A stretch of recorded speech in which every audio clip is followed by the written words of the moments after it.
Off the record with Schoolboy Q. What's one thing that bugs you about Kendrick Lamar, Schoolboy Q? Oh man, he's the greatest rapper. Like, he's the greatest rapper of the 20s. Like, man, you know, like, he honestly really is, you know, like, he's a big inspiration to me. Like, I seen it. I see how he records. He's so good it makes you mad? Yeah, it makes me mad. Like he's a genius, you know, and it hurts me.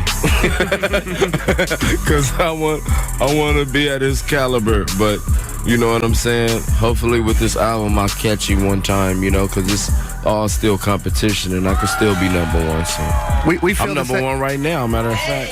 There he is. We feel the same way. Kendrick Lamar. Same thing. I feel like Kendrick Lamar is just like on a whole different wave. Like, he knows how to make turn up music, but he's still gonna get real poetic about it. You know what I'm saying? Like that To Pimp a Butterfly, that was that album. That was a really good one. Like he's awesome. Like he has really good messages too. But I really like how he just delivers it to you. Like he puts together a production. You know what I'm saying? Like it's not just gonna be like, oh, here go 12 bar. No, he really gonna like write you something, and you gotta really pay attention to what he's saying. Like I feel like that's the problem with a lot of people right now. Our attention span is really short. Mm-hmm. So when you're listening to Kendrick Lamar, like you really got to put your thinking cap on, right, so you can really catch everything he's saying. Right. Mm-hmm. Kendrick is somebody who in his music is very much aligned with movement and activism and the whole Black Lives Matter movement. Like I hear that movement in his music, in his lyrics. I thought it was interesting as I was watching the Parks and Recreation finale, that there was a scene where Aziz's character, Tom Haverford, has a book reserved for Kendrick Lamar in 2023, which is when the year that episode took place in, or that scene took place in.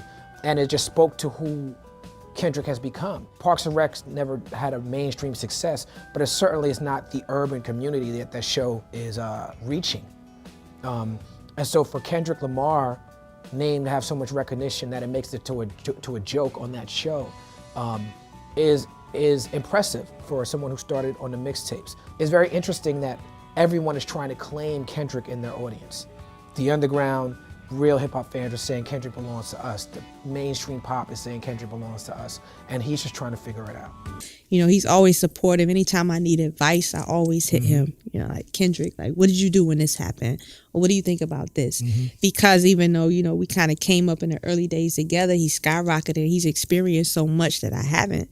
So he's someone I know that I could look to for advice, you know, just to kind of gauge on what I should do. You know, when I do albums, he's one of the people that I'll send the record to. I didn't do that with Ease, but I did play Layla's Wisdom for him because I trust his ear. Right.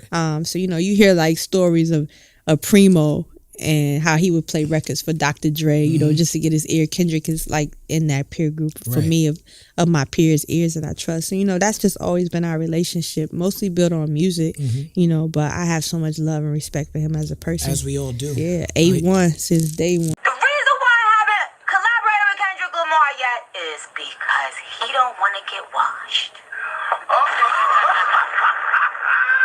Nice.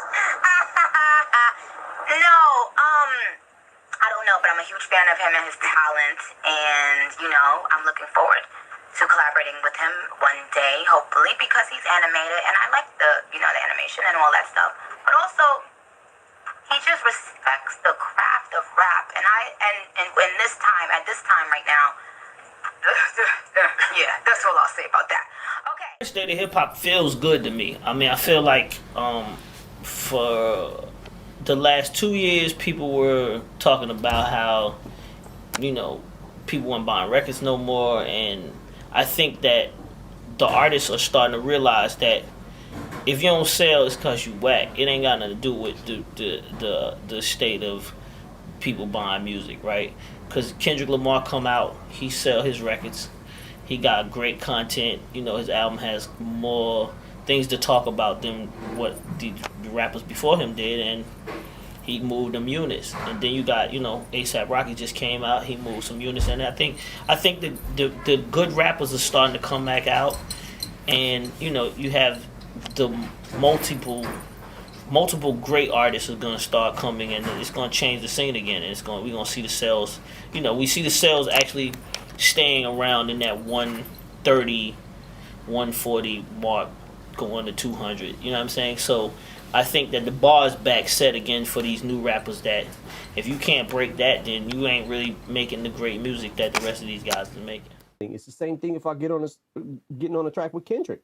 I can never tell what the fuck he's gonna do. Right. Because he is such a chameleon of styles and he can fucking do pretty much anything, right? And he's so proficient at it, he's so good at it, and you don't know what you're gonna get.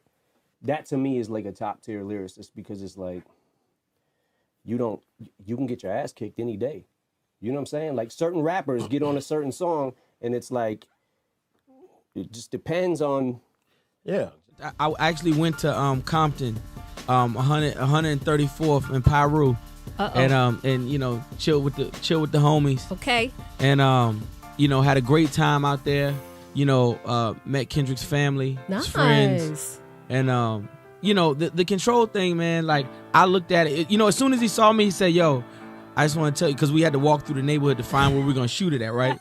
Like, oh, no, Compton. Yeah, you know, so we just walking through, trying to find a street or somewhere to shoot it at. Right. And the first thing he says to me is like, yo, thank you so much for just, you know, for understanding and not taking the verse the wrong way. I like that. And I was like, Kendrick, you don't know I'm different, bruh. I was like, I'm different. Like, I understand. Like, I listen to rap. Right. I understand. It's the sport of hip hop. It's the sport. It's the sport of hip hop. And I looked at it like, man, you know, he shouted out his peers. He shouted out his peers, and he was like, yo, you know, I want to take something from your fan base, Mac Miller's fan base. You know, I want to take all of that. When is that not the mission? I'm a super fan of a lot of the newness that's going on, and actually, sometimes that's where the inspiration is drawn from. Right. Like I'm a super Kendrick fan. Yes, sir. You know what I'm saying? And you know, I ain't really got too much to say about too many other names because he's not that I'm not a fan of a lot of other artists that's new, but Kendrick is one of the only new artists that reminds me of the time frame when they was giving artists XXL and 5 mic album ratings. Yeah. We ain't got that. I don't know how many new artists. I don't think there's any new artists in the last 10 to 15 years, because we in 2014 now, so it's really like since the 90s, I don't know any new artist that got a 5 mic rating. Right. Not one. So that just goes to show you how much times have changed as far as just the mentality of what the artists might feel they need to contribute. I feel like Kendrick represents authenticity. He represents real rap. He represents, you know, real artists. He represents real artistry. He represents poetry. You know what I mean? There's a long list of, you know, the great things that he represents. You know what I'm saying? And shit, I appreciate him for being here. You know what I mean? I appreciate him for being a part of this rap game, a part of hip hop history, because shit, you know what I mean? Before we had him, we was really in a critical condition. You know what I'm saying? But to me, it's just funny because, like I said, I've been a fan. I've been following since 15. So I'm like almost like one of those fans that's like fickle, like, now the whole world want to get up on him and ride his wave. Like, y'all niggas is late. Like, now everybody's a Kendrick Lamar fan. Like, oh, wow. Like, y'all niggas is just bandwagoners, you know what I'm saying?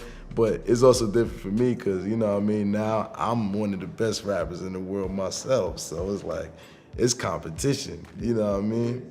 Yeah. I gotta say To Pimp a Butterfly is definitely my number one. You know, just cause of course the message, but he introduced a musicianship. Like he reintroduced a musicianship back to hip hop on a real major mainstream level that I think, you know, was really unique and really needed. So I definitely would rank that number one. I'd probably rank Good Kid, Mad City 2, Section 83, Damn 4. Yeah, that's just me though, you know what I'm saying? That's just me. You know, me and Kendrick, we don't talk too much. We never really got the chance to really build, but I already know we right here with it, you know what I'm saying? And timing is everything with me. I just let the universe take its course. Like when that's supposed to happen, it's gonna happen. You know what I mean? I don't ever trip about that. I wouldn't say New York is soft. I stand behind what Mano said. I was listening to him on the radio station. And it was crazy to hear somebody from New York speak from the perspective that he spoke from. You know, the same people that's in New York gonna go to the clubs and party and listen to Future and everybody else. So I think that we kind of lost our culture. There is no more New York sound. And he's a real nigga, so you can't just not take his words into account. So when I was listening to him speak from his perspective, he basically hit it on the nail because it's a lot of following going on, you know, with sound and influences.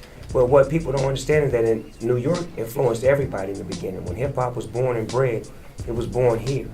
And it spread around the whole globe, so its influence was definitely going to take on new faces and new, you know, bodies and new sounds or whatnot. But the thing is, it all originated here, so there's no such thing as a true original. There's really no originator to what it is, but people get so caught up with trying to make beef when he's just making good music. He's making a point by saying what he's saying. He's juggling both coasts. His music is being played all over the New York radio stations, all over the West Coast radio stations. He's selling tons of records. He's selling out concerts. Shit, that's the king. I mean, when I was doing that, I proclaimed myself the king, and nobody had a problem with it. It's just that he's a nice guy, so they have a problem with it because he doesn't have a gangster approach. But let me let y'all know, he got 100,000 motherfucking gangsters with him. So y'all better watch what y'all say. You understand what I'm saying? Keep it hip-hop, because that's what he did. He kept it all hip-hop. He didn't go personal. He attacked his friends and told them this is friendly competition. And he named them. These are my friends that I'm after because they're hot and they smoking and they dope. And he named them and he told them I'm on y'all. And that's what hip-hop does. That's what it's supposed to do. So me as an old guy, as a forefather, I can sit back and just watch the game and just give my perspective from a fan, you know what I'm saying, and not have to get involved because this is a young man's game, and I'm not young anymore, so I can sit back and watch the show. He took, you know, the rap game by storm, and he did it without the help of Dr. Dre and Snoop Dogg, so to speak. You know, we there for him, but we not catalyst his record. That's his thing. And that makes me feel good that he can stand on his own 2 feet and create his own movement and not be so connected to the gangster movement, but have his own movement and create his own sound and style, and then do records with people all over the world and get that national respect. So when he did drop the, you know, Control verse, to me, it's necessary. You know, he's feeling like he's feeling. One thing about the West Coast, we ain't never been friendly. So I don't know why y'all thought this nigga was gonna be friends with y'all because he had a backpack. He may have a motherfucking AK in that backpack.